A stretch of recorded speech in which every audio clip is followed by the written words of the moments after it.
This is how I decided that I would be a good candidate for HRT, because doing all the lifestyle things like strength training, changing my diet to an anti-inflammatory diet, going to sleep, taking away the screens, decreasing my stress, doing meditation. I was doing all the things, but I was still struggling with anxiety and joint pain and the loss of motivation. I started to realize that lifestyle changes alone was not helping me.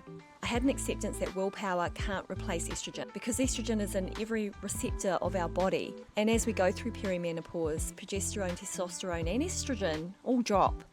So we're going to notice those changes. I understood from the research that I did and the interviews that I took with doctors for the Sexy Aging podcast that hormones influence brain chemistry, muscle protein synthesis, bone turnover and nervous system regulation.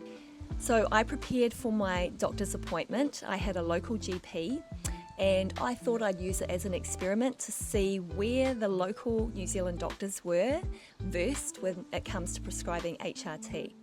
Here's what I did and here's what I recommend, is you make a list of all the perimenopause symptoms or all the things that you've noticed, all the changes that you've noticed, and do that over about 3 to 6 weeks worth, and take that list like a checklist to your doctor.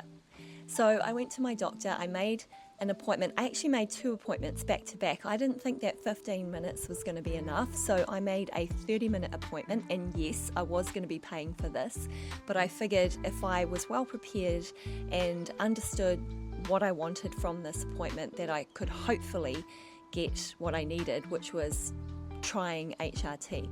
I expected that I might get some pushback from my doctor, and the only pushback that I got was that she wanted to do some blood tests. Now, we now know that if you're over the age of 45 and you're experiencing what we know as perimenopause symptoms, that a blood test will not necessarily prove that you're in perimenopause, and that HRT is now prescribed as symptomatic, which means if you have symptoms of perimenopause over the age of 45, it's very likely you're in perimenopause. But I thought the blood test will be good because I need to rule out any issues with my thyroid or if I have low iron, so I went through that process. My GP reviewed my health history, we did my blood pressure, we did the usual health checks, and then she confirmed after looking at my blood tests that I was a good candidate for HRT.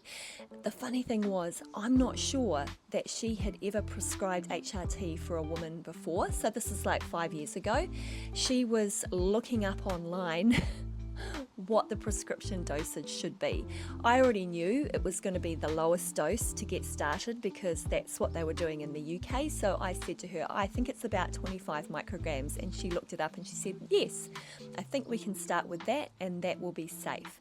Now remember, I already have a Mirena IUD, so that's the progesterone component. If I didn't have a Mirena, I would also need to be prescribed progesterone, and some of the ways that you can get progesterone is either to get the Mirena IUD or Utrogestin tablets, right? So we need progesterone because it supports the epithelial lining of the uterus. You can't just flood the body with estrogen again without that, because that does make it unsafe for the uterus. So you need estrogen and progesterone.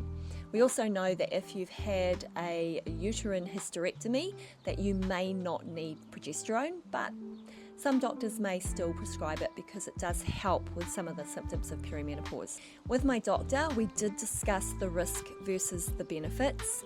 For example, things like deep vein thrombosis, I'm not a candidate for that, so that was good. I don't have an inflammatory disease, so at the time, 5 years ago, that was also a risk, and now I don't think that that's the case. So after my doctor's appointment, I left with a prescription which I took to my pharmacy, and I was able to start with HRT. I opted for estrogen patches, which is just the little patch I'll show you here. I use 2 patches a week, and I just put those on my hips so you can't even see them. Join me for part 3 as to my experience using HRT.